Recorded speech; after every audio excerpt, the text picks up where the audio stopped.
কাঠটা ভালো লাগছে আমার তো ওইটার থেকে এই কাঠটা ভালো লাগছে বেশি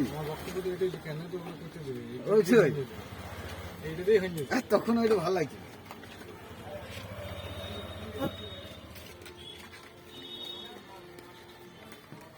রং জমে মাল আছে বুঝে লাগে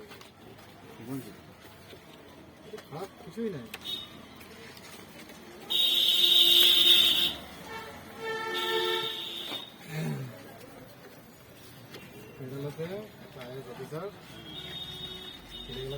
ছেলেগুলো বলতে স্টুডেন্ট স্কুলের মানে স্কুল পর্যবেক্ষণ গিয়েছিল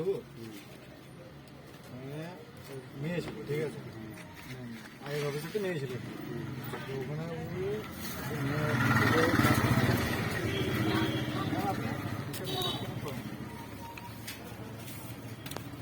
ঠিক আছে ওই কথাটা শুনে গানটা অনেকক্ষণ ভাব দেবো ঠিক আছে সঙ্গে তোমরা কেন করি না ছেলেগুলো সবাই বলে হস হয়ে যাবে তুই তো বলবো না শুনবো না আমার বাড়ি হয়েছে ঝাড়খণ্ডে ঠিক আছে ঝাড়খণ্ডে যেরকম নাম আছে বাড়ি ঝাড়খণ্ডে তো আমার ওরা পরিবার আছে সাঁওতাল ঠিক আছে আমরা 4 ভাই বোন মা বাবা ফরেন থাকতাম তো আমার মা বাবা সময় আর আমি মানে সব থেকে বড় ছিল ঠিক আছে